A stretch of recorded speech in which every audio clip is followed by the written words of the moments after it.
Centuries after the end of the Great Wars, Solana is experiencing an era of peace and prosperity, with the last of its great defences completed and its people watched over by noble protectors. And yet, a strange wind has begun to stir once more, sowing seeds of unrest across the continent. Strangers hail from the east, bringing their strange customs and mystic rites to the outskirts of the grand city. To the south, blasphemous cults gather, driven by greed and gluttony. Worst of all, the savage packs of the west gather near the outskirts of the jungle, creeping ever closer to the villages under Solana's protection. Amidst the brewing storm, the Hand of Sol gathers in ever larger patrols, permanently stationing knights in villages across the golden fields as terrible beasts begin to emerge. Solana's scholars continue to search for a possible cause and a way to eliminate the creatures once and for all. The Knights of the Hand of Sol are needed now more than ever to defend innocent lives from the horrors that threaten to overwhelm them all. Childhood. For centuries, the Ironsong family have prided themselves on their reputation as master blacksmiths. The first generation of the bloodline were awarded the name of Ironsong for their work with weapons and armour, forging some of the finest in all of Solana. In the years since, they have passed down their trade secrets from generation to generation, preserving the Ironsong name. Dorinthea Ironsong was an only child with a penchant for mischief. Her earliest memories are of the forge and the heavy scent of smoke hanging in the air as she watched her parents work, expertly crafting graceful blades and sun-blessed shields. Her mother would often talk to her while smithing, explaining everything to her curious daughter. When she wasn't in the forge with her parents, Thea could usually be found with Minerva, the reserved, steely-eyed woman who ran the golden chariot next to the Ironsong forge. Her parents had known Minerva since they were children, long since passing the line between friends and family. While Thea knew that Minerva had been born outside of Solana, the innkeeper was incredibly private and rarely spoke about her past. In the mornings, Thea helped out with minor chores, sweeping and cleaning the tavern before returning to the family forge in the afternoon. Then, as all the guests were settling in for their evening meal, she would take up residence next to the fire and listen to the chatter around her. Thea was fascinated by the patrons that came to the inn, many of them travellers visiting from outside of Solana. She loved to listen to them share stories from their hometown or describe the things they had seen on their travels. Most travellers came from the villages under Solana's protection, following one of the many paths leading to the grand city gates. Others, however, came from further afield to visit the great library of illumination or listen to speeches in the amphitheatre. The busiest time of the year, however, was during the Solstice of Laurels. The solstice took place once a year, equal parts celebration and ceremony for the Hand of Sol. Great processions of knights clad in ceremonial armour strode through the streets of Solana, gathering at the base of the amphitheatre. Templars radiant in gold and ivory, marching with their weapons held high, their masks gleaming in the light of the sun. Trainees, squires, knights, all stepping forward to receive the blessings of the Grand Magister. Where some were commended for completing their training, recognised before all of Solana, others were commended for their excellence and dedication, proudly accepting their promotions. After them, a few blessed individuals stepped forward to be inducted as Templars, receiving their masks with honour. Thea always looked forward to the solstice. Sitting high above the arena, she would watch as the Knights of Solana marched forward in perfect unison, their heads raised high with pride. Visitors came from all over Wraith to witness the ceremony and see the noble men and women who became the new generation of knights for the Hand of Sol. After the ceremony concluded, she would make her way back to the golden chariot to listen to the visitors talking in hushed whispers, their voices full of awe as they spoke of the solstice and the radiant warriors who marched beneath the light of the sun. The Awakening. While Thea admired the Hand of Sol, she already knew her destiny. Her family had been chosen long ago to serve Solana as master blacksmiths, and she was proud to continue the Ironsong legacy. So when the day finally came for the awakening ceremony on the eve of her 8th birthday, Thea was ready to don the blacksmith's apron and join her parents in the forge. Following the Chancellor into the ceremonial chamber, Thea went to stand at the centre of the room, looking around at all the objects lining the walls. She searched for the gentle light of a blacksmith's hammer, activating, awakening, glowing like a dying ember in the heat of the forge. Yet, as Thea waited, she did not see a hammer, nor an anvil, tongs, or the blacksmith's heavy apron. Instead, hundreds of swords all began to shine, resonating with the light of Sol. They darted into the air, flying around her like stars around the sun. Their glow was so bright that they began to illuminate the entire room, the darkened hall flooding with the vibrant light of the noonday sun. One sword in particular caught Thea's attention, a graceful thin blade with a gilded hilt. It circled closer and closer, and on its next pass, Thea reached out and plucked it from the air, grasping it tightly in her tiny hand. All at once, the rest of the swords fell to the ground with a sharp clatter, still and silent upon the marble floor. The next day, the Archon of Thea's district proclaimed her a prodigy swordsman of great potential, and Thea was immediately enrolled into training with the Hand of Sol.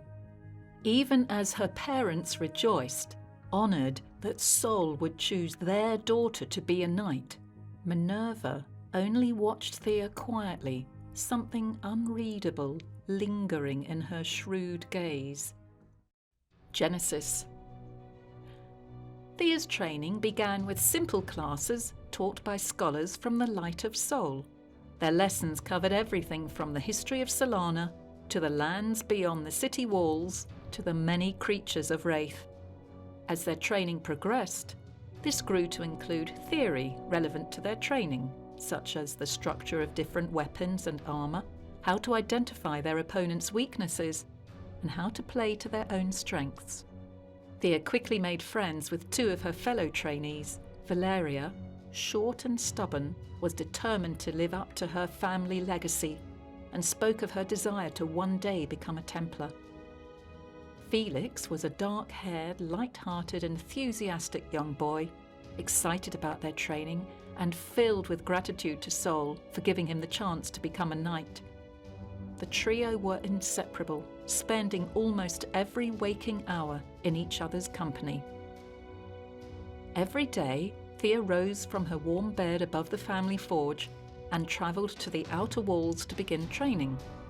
Soli days through Veri days were spent with scholars and knights in the classroom, learning theory. Exora days and Mera days were spent training, beginning with drills to learn footwork and technique, before progressing to sparring as they grew older and a little more experienced. Finally, Vesperides would come, a day of rest for the trainees to do as they pleased and enjoy the company of their family and friends. Thea, Valeria and Felix often spent Vesperides either in the Golden Chariot, listening to travellers' tales, or in the amphitheatre, listening to the magisters who spoke the word of Sol. On their way home, strolling amongst the verdant gardens of the Silvarium, they would often talk about the future, dreaming about the day that they would journey outside the walls as Knights of Solana. They wondered aloud about distant lands, imagining what they might see beyond the golden fields. The tales they heard in the Golden Chariot fueled their imaginations, and they dreamed together about the day they would step forward to uphold their sacred duty. Most of all, they dreamt about their future party and the radiant Templar that would lead them beyond the great gates of Solana. Over time, their schedule began to shift, allowing for more time for physical training to perfect their fighting abilities and prepare them for battle. Their lessons covered everything that they might need to survive, information that would be crucial to protecting themselves from the horrors of the outside world. "You have no need to fear the world beyond the walls," Karis told them. Their main instructor, she reminded them to put their faith in Sol. "The glory of Sol will protect you from any threat. Sol knows all and will always guide you to the path of the light." Even as Thea revelled in their training, finding joy in the structure and purpose granted by the will of Sol, she struggled with the rigid beliefs of her teachers. Meanwhile, her fellow trainees grew quieter and more reserved with each passing year, settling into their roles within the hand of Sol. Come together. After 6 long years, Thea, Valeria and Felix journeyed to the amphitheatre, excited to meet their party and receive the weapons and armour of a squire. The Solstice of Laurels commenced as a procession of noble warriors marched onto the stage, bowing their heads before the cheering crowds. As the trainees crossed the stage, pausing to receive the Magister's blessings with a humble bow, Thea turned to look out over the crowds before her, all rejoicing under the light of the sun. The solstice continued long into the day, the figures of proud lieutenants stepping aside to give room to the Templars, resplendent in their gilded ceremonial armour. Thea and Valeria, assigned to the same party, stepped forward to meet the Templar striding toward them. A masked figure, cast in gold and silver, met their gaze. Armour polished to a bright shine, the features of her mask pulled into an aloof expression. With eyes that made it seem as if she was staring straight through them, the Templar, Hala, introduced them to their lieutenant, a younger man named Faris, the knights of their party, Vitus, Pallas and Darius, and Marcus, a scholar from the Light of Sol.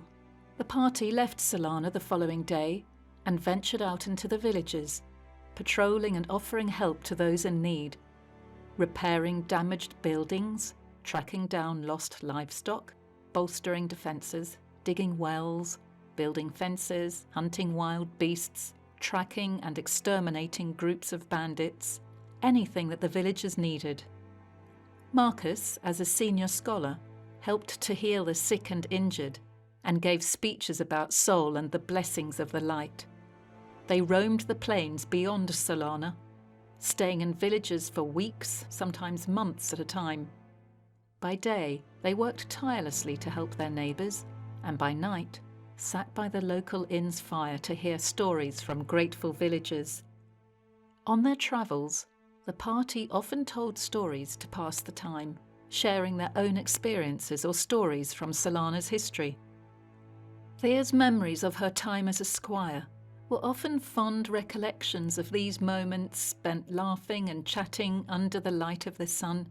She often went forward to join Hala at the front of the party, finding moments to talk to the radiant Templar. Hala indulged the young squire, sharing tales of her past and lessons she'd learned while in the hand of Sol. Occasionally, Thea would manage to convince Hala to spar with her, taking advantage of the tiny breaks between their patrols. Wielding Dawn Blade, the sword that she had been bestowed during her awakening ceremony, Thea was quick and agile, darting around her opponent with ease. However, the Templar was a relentless opponent, constantly one step ahead. In all their time together, Thea only managed to get past Hala's shield 3 times, basking in the quiet pride in Hala's voice as she congratulated her. Several months into their patrol, one villager spoke to them in whispers, describing a massacre that had been discovered within the jungles to the west.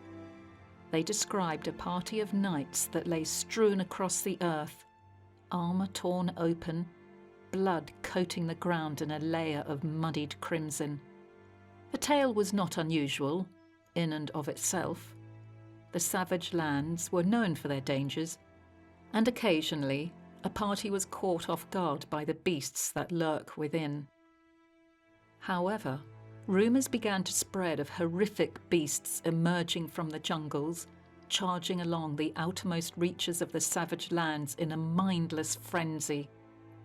As reports poured in of attacks on outlying villages, the party spent more and more time in the villages on the outskirts of the Golden Fields, patrolling the area in an attempt to lessen the attacks. They found villages ransacked, bodies lying in the fields, dusty roads littered with blood and entrails. From packs of smaller beasts to massive creatures with armoured hides, the beasts of the savage lands were travelling further than ever before. Frenzied, relentless, they fought with a reckless abandon, tearing a path through the village until they were finally struck down. Sometimes the party arrived in time to fend off the creatures and save innocent lives. At other times they arrived to find an empty village, as if its townspeople had vanished in the middle of the night. The only signs of conflict came from the occasional bloodstain, smeared along the side of a building, a streak of crimson left amongst the grassy fields. 5 years after the party had left Solana, Marcus woke the party before dawn. In the morning twilight, he relayed a message sent by an Archon, summoning them to one of the forward camps located on the outskirts of the savage lands. They travelled for almost 2 weeks before they finally arrived at the forward camp, finding a clearing filled with silver and gold. Knights, lieutenants, and Templars were packed into the camp, almost completely drowning out the merchants' stalls lining the border of the clearing. The Templars' masks gleamed in the pale sunlight as they conversed with scholars gathered near the centre of the clearing. Haller disappeared into the crowd to find the Archon who had summoned them, Marcus close behind. Behind them, the rest of the party lingered at the edge of the clearing, watching as the sea of knights parted before Haller's determined stride. Into the wilderness. Along the outskirts of the savage lands, forward camps lie hidden between the trees, constructed long ago by the hand of Sol. They serve as entry points to the jungle beyond, and as a safe space for knights and adventurers alike to rest and restock supplies. The camps usually accommodated 1 or 2 parties at a time, and were mostly occupied by merchants, traders, adventurers, and the occasional band of mercenaries. Now, however, the forward camps were overflowing with warriors from Solana, bedrolls lining the clearing. Any party near the savage lands had been summoned. Templars and scholars stepped aside to gather in meetings, planning patrols and keeping the camps running as they discussed the growing threat from the savage lands. For weeks they remained within the jungle, awaiting news from the Grand Council. Then finally, the scholars received their orders. Templars, scholars, and veteran knights were to group together and search the jungle for information. While the senior members banded together, the lieutenants gathered the remaining knights and squires into parties to patrol the borders and maintain a line of defence between the savage wilds and the golden fields. Faris took control of their party, leading them on minor scouting missions along the outskirts of the jungle. For months they patrolled the borders of the jungle, hunting down any creature that emerged from the depths of the savage lands. Haller and the rest of her squadron were gone for days at a time, travelling deep into the jungle in increasingly longer journeys. In her moments of rest between missions, Haller would rejoin the party to check in on her charges and pass on any updates.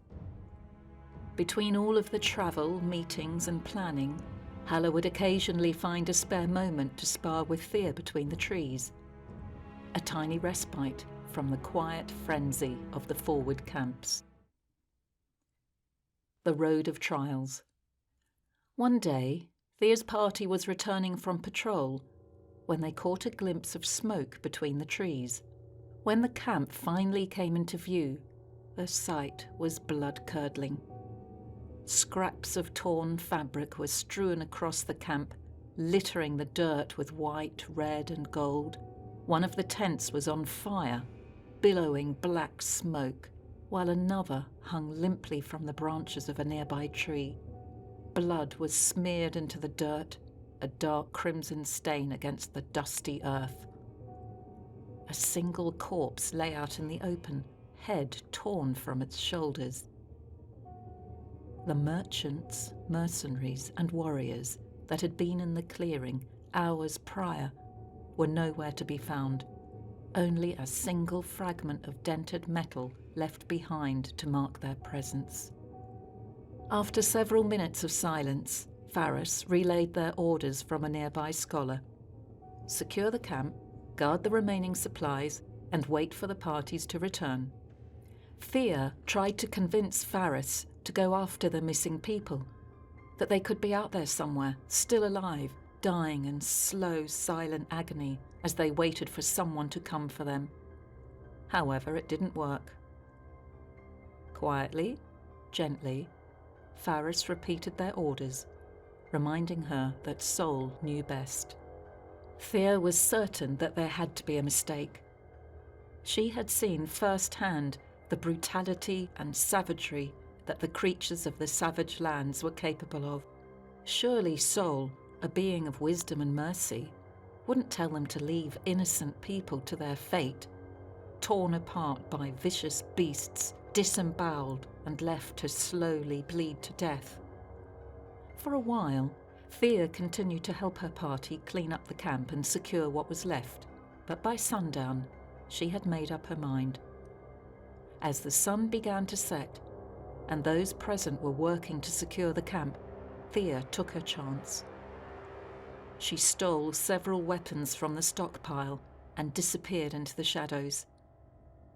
At first, she struggled to find any tracks, but eventually stumbled across some blood smeared against a tree trunk.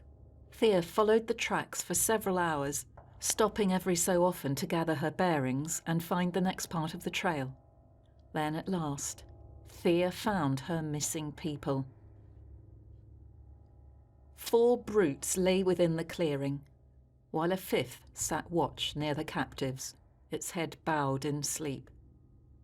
11 people were tied to the trees next to it. Thea recognized 6 of them as merchants, and 2 more bore the armor of the Hand of Sol. The remaining 3 appeared to be mercenaries, judging by their light armor. Slowly, quietly, she made her way over to the 2 knights, untying them and handing them a weapon each. While she worked on the mercenaries, she looked over, expecting the 2 knights to already be on their feet and helping others, yet they were still sitting against the tree. On closer inspection, Thea saw the wounds seeping crimson against their armor, the way they were slumped forward, faces waxy and pale. They were barely going to be able to walk, let alone wield a weapon. The rest of the group were little better. Many of the captives appeared to be badly wounded, exhausted, or suffering from extreme blood loss. Just as she began to wonder how she was going to help these people escape, she heard the distinctive rasp of metal against wood. Behind her, the guard rose to its feet, club clenched tightly in one fist.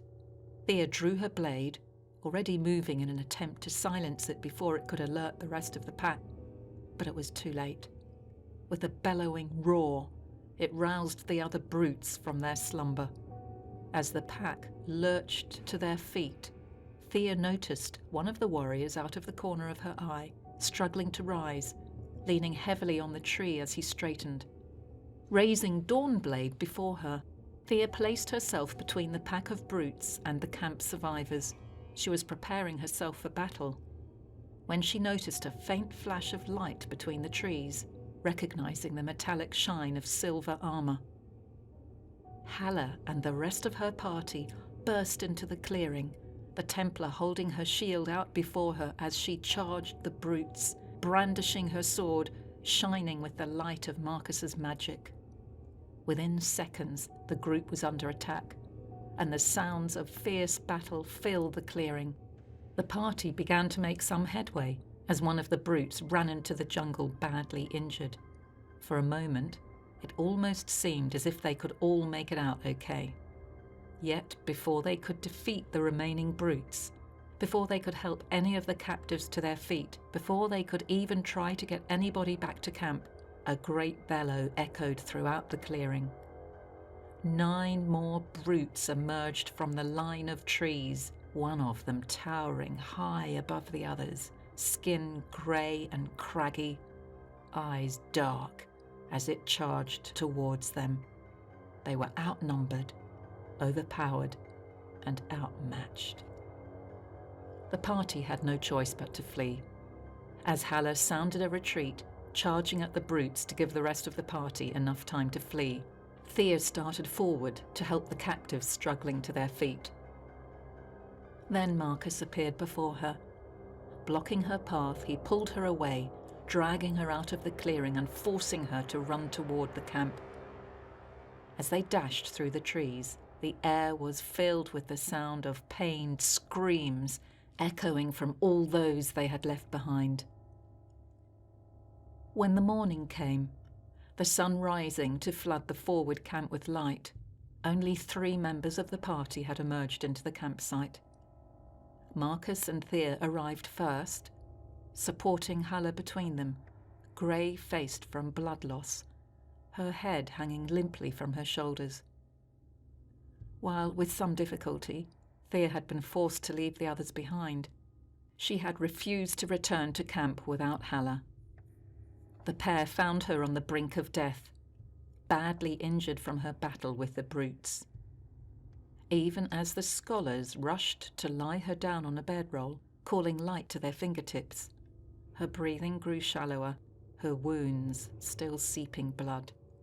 Several hours later, just as Thea was about to give up hope, another group of knights entered the clearing, one of them carrying an unconscious Valeria over one shoulder. For hours the camp was bustling with activity as other parties returned from scouting missions and damage control. Thea watched silently, oblivious to the commotion around her as she observed her friend.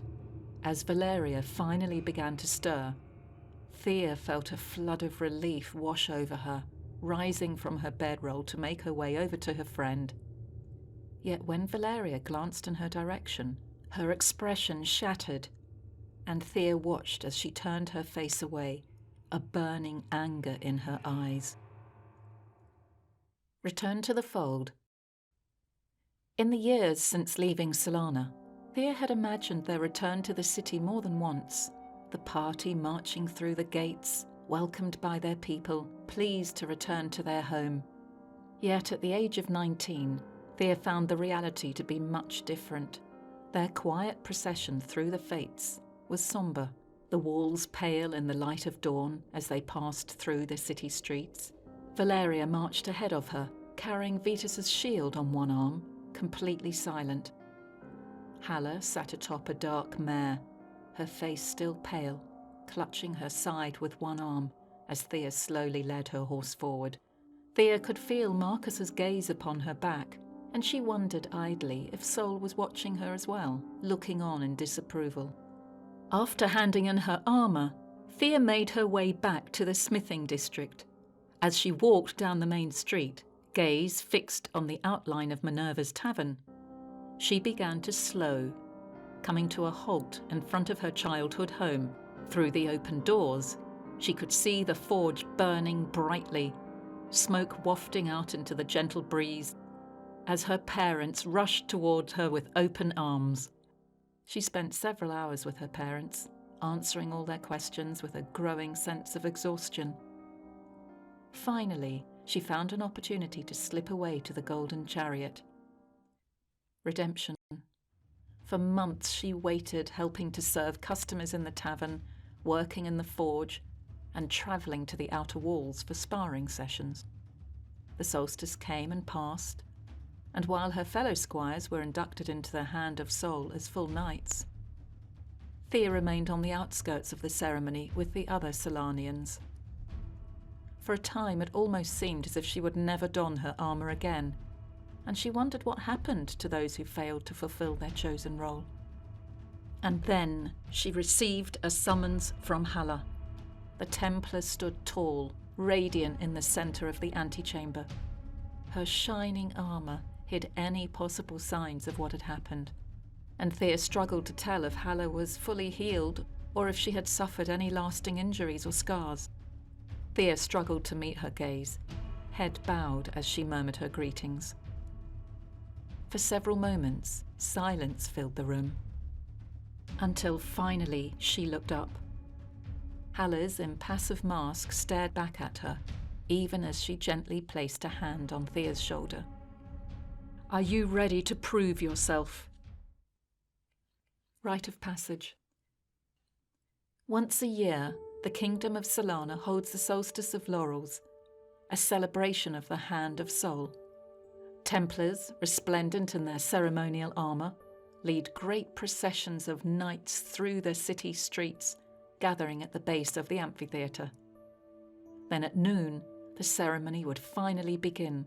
Squires, completing their training, step forward to stand before the Grand Magister, heads bowed as they proudly receive the blessings of Sol. Thea slowly stepped forward, bowing deeply before the radiant figure of the Grand Magister. Despite the prestige of her accomplishment, promoted to lieutenant at just 21 years old, Thea remains strangely solemn.